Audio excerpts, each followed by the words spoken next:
dapat banyak biji-bijian, makanan favorit mereka. Oke, biar aku pasang dulu selangnya kayak gini, dan semut-semut harusnya mulai berdatangan. Ayo. Ya, dan selang ini dipasang supaya begitu semut masuk ke arena bencana, mereka nggak bisa keluar. Dengan begitu, kita secara bertahap bakal lihat lebih banyak kerja sama tim seiring berjalannya waktu. Sekarang kalian bisa segera lihat semut-semut pertama ini cuma mengira ini gurun biasa pas mereka jalan melewatinya. Tapi dengan cepat, aku keluarin kipas badai pasir miniku dan mulai meniup. Segera semut-semut mulai ngerasain tekanan angin yang mendorong mereka ke belakang dan tiba-tiba gak mampu jalan maju. Beberapa bahkan kehilangan pegangan dan terdorong mundur sedikit.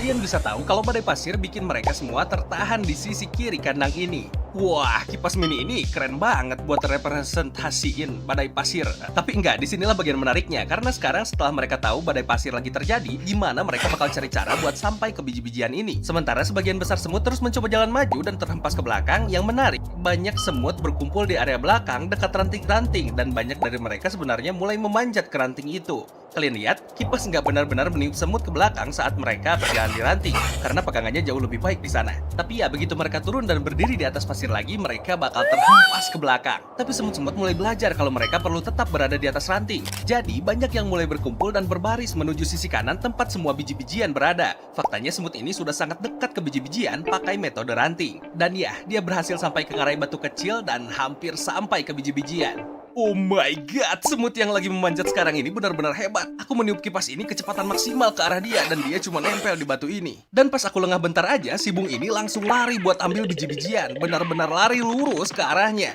Dan ya, dia berhasil masuk. Kelihatannya senang banget dapat biji-bijiannya. Dia mulai menari-nari di sana. Wah, semut ini gila. Aku bahkan gak punya waktu buat meniup dia ke belakang pas dia naik ke area ini. Karena semut-semut berhasil ngelewatin bencana, aku kumpulin mereka semua dan masukin lagi ke sarang. Dan aku kasih mereka hadiah biji-bijiannya yang tentu saja mulai mereka bawa turun ke sarang selama 5 menit ke depan. Tapi semut, aku gak bakal bohong, bencana alam ini gampang dilewati. Kalau kita benar-benar ingin belajar tentang gimana semut bertahan hidup, nah, kita harus ke bencana alam ketiga kita, yaitu banjir. Ya, dan kayak yang bisa kalian lihat, aku bangun tangki custom lainnya tempat banjir bakal disimulasikan. Aku tahu sekarang gak ada airnya, tapi kamu akan lihat itu akan segera berubah. Buat sekarang yang perlu kalian tahu adalah kalau semut-semut sampai ke wadah daun ini, mereka sekali lagi bakal dapat hadiah lebih banyak biji-bijian. Semut-semut ini gak tahu apa yang bakal timpa mereka. Ayo, kita sambungkan selang ini supaya mereka bisa mulai jalan masuk. Dengan cepat, semutnya mulai berjalan masuk. Tapi sebelum semut-semut punya waktu buat memahami sekeliling mereka, aku harus mengaktifkan banjir. Jadi buat bikin banjir terjadi, aku harus turun ke ember kecil ini, mencolokkannya, dan kemudian dari ujung selang ini, oh ya, air. Waduh, airnya keluar. Tumpah-tumpah. Dan aku harus hati-hati. Pindahin ini ke sini. Iya, aduh.